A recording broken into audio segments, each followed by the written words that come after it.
This is ABC Radio Melbourne and Victoria with Lisa Leong. Did you grow up listening to the Triple J Hottest 100 in January, and did it become part of the story of your life?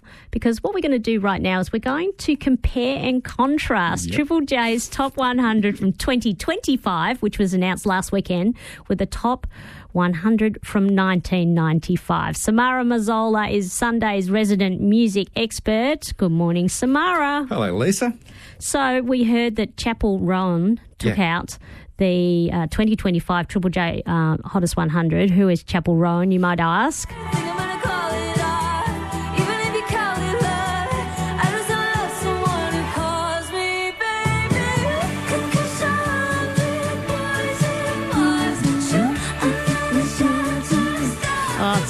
Quite catchy, it's catchy. Isn't it? It's a cracking little pop song. It's a pop song. Yeah. So now I'm going to take you back 30 years. This is Triple J Hottest 100 1995. The number one song that year was... Today was gonna be the day, but they'll never throw it back to you. By now, you should have somehow realized what you're not to do. It refuses to die, that song, Lisa. I mean, it could even have won 2025. It's so popular Well, at I the tell moment, you what, isn't it? it's not going to be going anywhere with the news of Oasis's impending reformation. Heard from in many a tavern across the UK and Australia every Friday and Saturday night, that tune. Such a sing-along. So I do understand its enduring popularity. Well, I can see that, we're doing a compare and contrast because we wanted to look at some of the trends and what might have been between, in 30 years hence. Yeah. And I'm also asking you for your stories of any special songs from any year of the Triple J Hottest 100. Hi, Lisa and Ro. I attended my first Triple J party in 2005, and I remember the irony of the number 1 and 2 songs, Wish You Well by Bernard Fanning and Catch My Disease by Ben Lee. Cheers, Blair. That's funny, Blair. Nice one. It's interesting, isn't it? I mean, both of those two are solo artists. But if we look at the 1995 list, we've got 66 entries in 1995 were from bands. In this year, or 2024, 16. So from 66 down to 16. So bands are still very much not as popular as solo artists now. And we've covered that before because... what were your main reasons for the drop away of bands? Well, I think part of it was that a lot of the solo artists it allows them to collaborate and bring together two separate, from a business point of view, bring together two separate audiences together.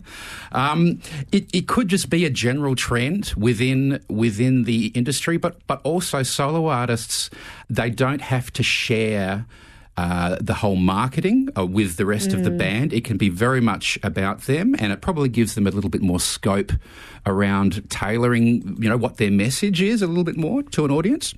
I'm going to play another one from 1995. This is...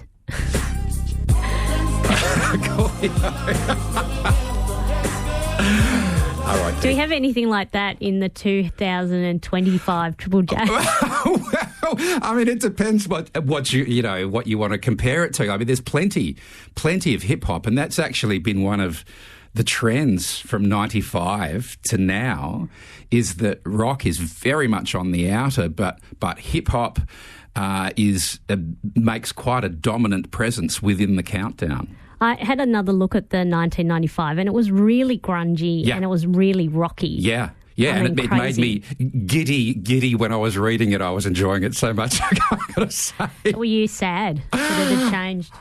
Look, there was a time in our lives, and me and producer Ro were laughing about this yesterday. It's you look back and we were just going through the list going, oh, this is just awesome, because it was at that time when we were part of that demographic, that market. Well, I think, and that's an interesting point that, it's, you know, when you're growing up, Yep. that's the theme of, you know. It is. I mean, Yeah. these are soundtracks to your experiences, your road trips with your friends, and so you understand having very, very sort of strong connections with these tunes. And Danny has written to say no words needed by comparison between the two. Oasis, Still Rain.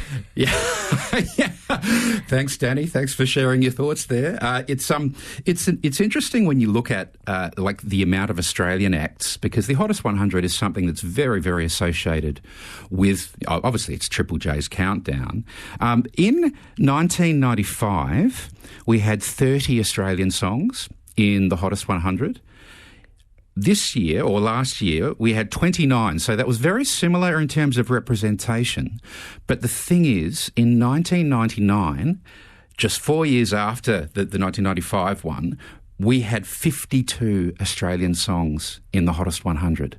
Wow. Yeah, So dominant. Absolutely dominant. So that was the year that Powderfinger won with These Days, and just really a hate year. It was an absolute heyday. 1999. 1999. Yeah. So that we were just on the cusp of it. So we were still very much in the game.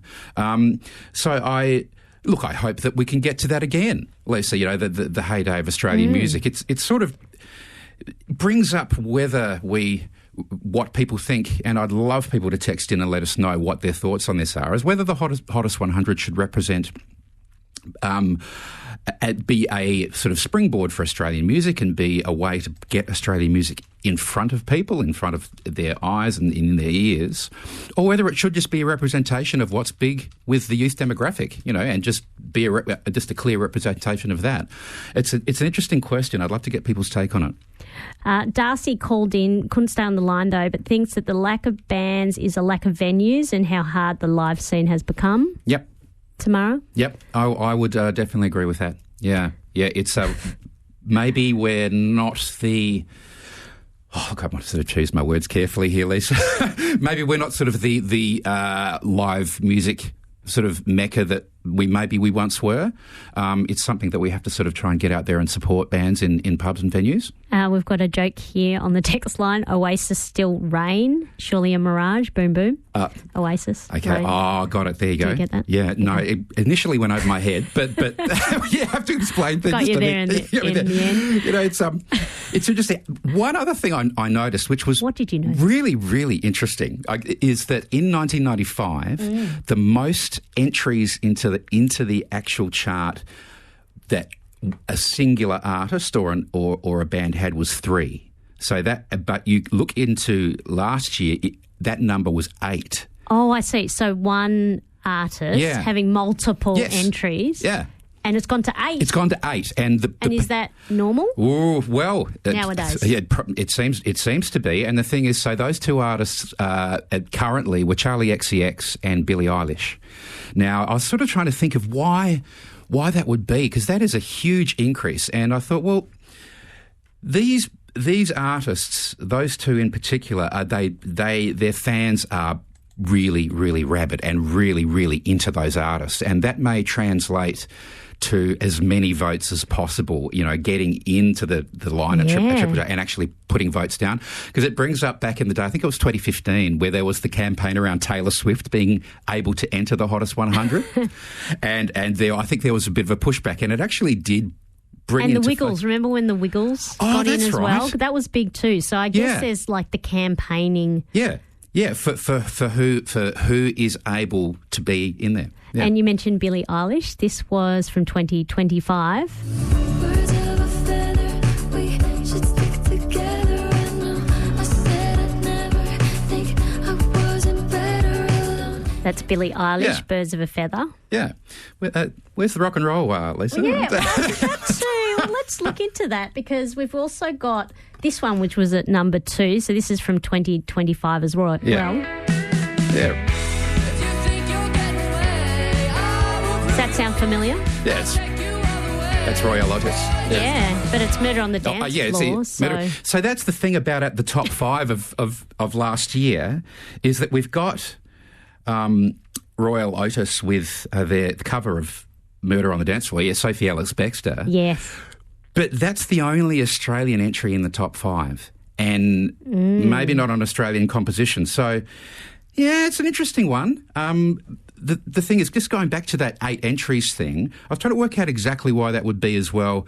And if you look back in 1995, the Australian artists that had 3 entries were both TISM and UMI, which is just completely awesome. When was this? 1995. Really? Yeah. What yeah. a year. TISM, so TISM, it was for Greg